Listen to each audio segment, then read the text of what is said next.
deflection of a moving charged particle in the magnetic field. Before we look at that, let's start off by looking at the definition of current. Current is a rate of flow of charges.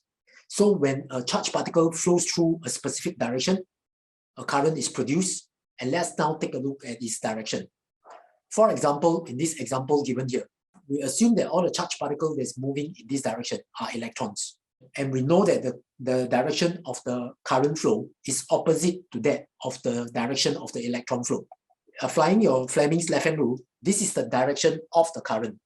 Given that the magnetic field lines is in this direction, the force acting on the electrons is going to be downwards. Let's take a look at what happens if the charged particles are positively charged, like for example, helium nuclei or proton. So if it is positively charged, assuming that they are proton, the direction of flow of the proton will be the same direction as the current. So this will be the direction of the current, and the direction of the magnetic field is as indicated. So using Fleming's left-hand rule, the magnetic force that's acting on the charged protons will be actually upwards. Using current equal to charge divided by time, we can substitute that into F equal to BIL. And with that, you'll get these expressions, and the expression L divided by T, where L represents the distance that the charged particle travel, and T is the time it takes for it to travel the distance L, means that L divided by T is the speed of the charged particle. Hence, in calculating the force acting on the charged particle, we will use the expression F equal to BQV, where B is the magnetic flux density in Tesla, Q is the charge of the charged particle measured, quantified in coulombs, and V is the speed of the charged particle in the unit meter per second. If we have a charged particle moving at an oblique angle to the direction of the magnetic field lines with an angle of 60 degrees, we can now resolve the direction of the velocity of the charged particle in two axes. The first one will be Vx in this direction and will be equal to V cos 60 degrees. The next one will be your Vy, which will be equal to V sin 60 degrees. With that, it is important to note when we apply the formula F equal to BQV, we need to note that B and V must be perpendicular to each other. Therefore, in the example given, we will be using BQVY, since Vx is in the same direction as the magnetic field. And hence, with F equal to BQVY, we could now derive the magnetic force acting on the charged particle as BQV sin 60 degrees. Let's take a look at the motions of charged particle in an electric field.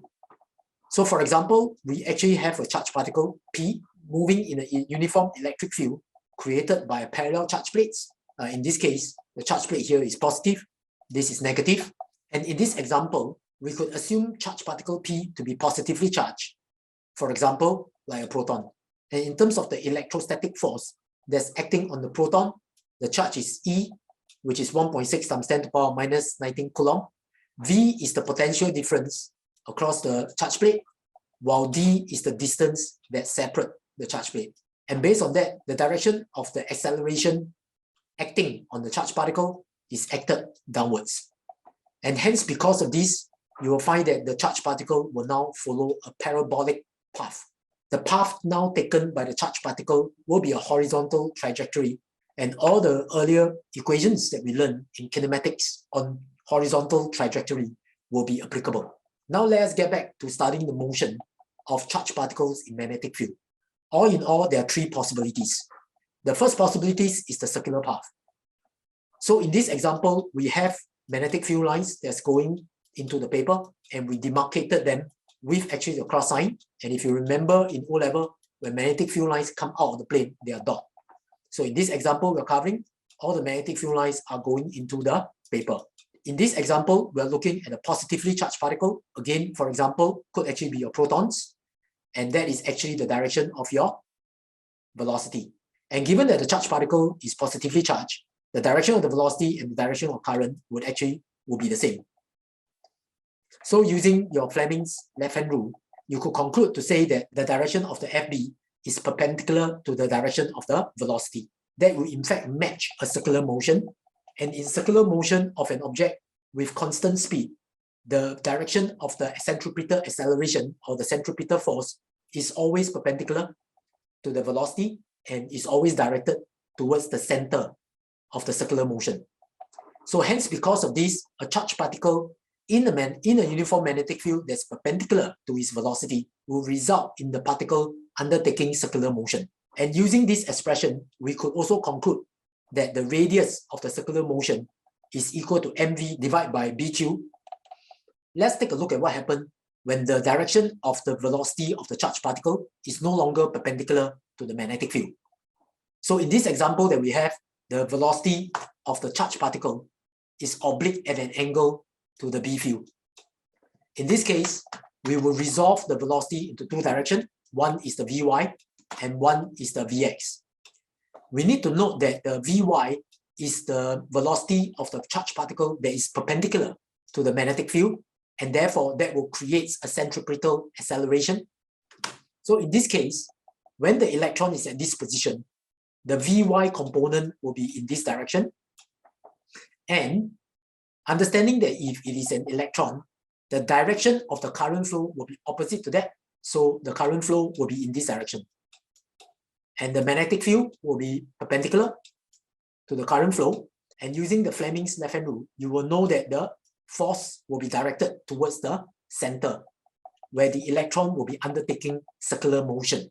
One thing to note is that Vx will direct the electron in the direction of B, and Vy directs the electron in circular motion in the same plane as Vy. And amalgamating both these motions, the electron will be moving in the helical path, as sketched on this diagram. And in our final example, let's take a look at a charged particle going into a region of magnetic field, where the magnetic field lines are now going out of the paper. So in this case, they are denoted by the dot. So bear in mind, the B field is out of the paper, and the charged particle is positively in charge, for example, like a proton. So in this case, this is actually the direction of your V, which also is the direction of your current. So hence, because of that, the direction of the force will be acting in this direction. So rightfully, the charged particle ought to be undertaking circular motion. Why it is not? The reason why it spirals is because the radius of its circular motion is decreasing. And the two possible reasons that could lead to the radius decreasing is when the velocity decreases or the magnetic flux density is increasing. So these are the two possible conditions that will allow a charged particle to undertake a spiral pathway.